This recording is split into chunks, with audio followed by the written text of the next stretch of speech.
কাল থেকে তাহলে কুন্তল দত্তরই দায়িত্ব হেসেলের, আমি আর রান্নাঘরে ঢুকছি না। এ কি হয়ে গেল? তাহলে কি হবে? সানডে হলেই সকালবেলায় নৈরিতার বাবার ফোন থাকবে। নৈরিতার বাবা ফোন করবে, বলবে আজকে কিন্তু নিমন্ত্রণ আছে। নৈরিতার বাবা মানে আমার শ্বশুরমশাই। আসলে বাবা ডাকতে একটু কেমন কেমন লাগে, তো তাই মানে বুঝতেই পারছো, মানে হয়ে ওঠে না ডাকাটা, কেমন কেমন লাগে একটা। চেষ্টা করি বাট হয় না। অনেকেই হয়তো এই প্রবলেমটা ফেস করবে তোমরা। তাতে এরকম নয় যে আমি রেসপেক্ট করি না বা আমার ভেতরে কোনো ওনার প্রতি রেসপেক্ট নেই, এরকম কোনো ব্যাপার নয়। যেরকম আমি আমার বাড়িতে মা বাবাকে ভালোবাসি ওরকমই ভালোবাসি।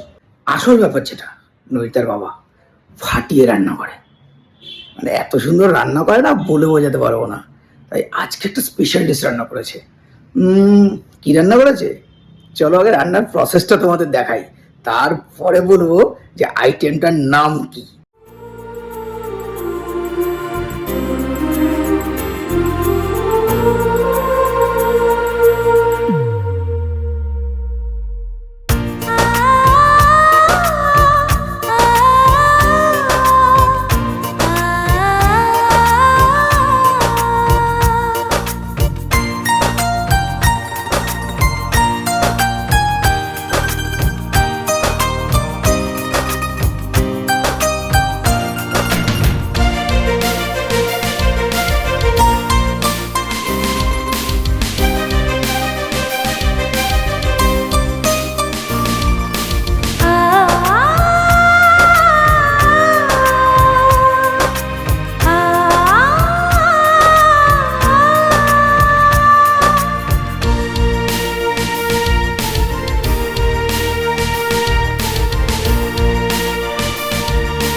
মাটন, অন্য কিছু নয়।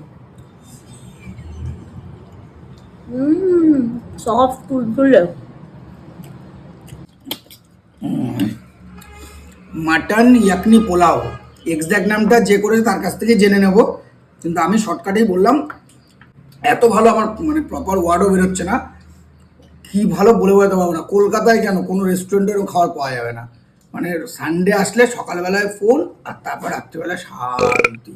যে এই ডিশটা বানিয়েছে চলো তার সাথে আলাপ করে দিই, সে কোথা থেকে ইন্সপায়ার্ড হয়ে এই ডিশটা বানালো, এই ডিশটা কোথাকার ডিশ তার মুখ থেকেই শুনি। বলো এই ডিশটা কোথাকার? এটা মোরাদাবাদি মাটন ইয়াকনি পোলাও। না মানে ভাত ডাল মাছ থাকতে হঠাৎ মুরাদাবাদ কেন? আরে বাঙালি তো সব সময় গবেষণাই করে গেছে, খাওয়া নিয়ে বাঙালি গবেষণা করে, বাঙালি আরো অনেক কিছু নিয়ে গবেষণা করে। আজকে বাঙালির সত্যেন্দ্রনাথ বোসের গবেষণা নিয়ে সারা পৃথিবী চলছে, তো সেটাই। সত্যেন্দ্রনাথ বোসের গবেষণা সারা পৃথিবী চলছে, আর এই দত্তবাড়ি চলছে কুন্তল দত্তের খাবারের গবেষণা নিয়ে। K K D. Thank you for the recognition. কাল থেকে তাহলে কুন্তল দত্তরই দায়িত্ব হেসেলের, আমি আর রান্নাঘরে ঢুকছি না।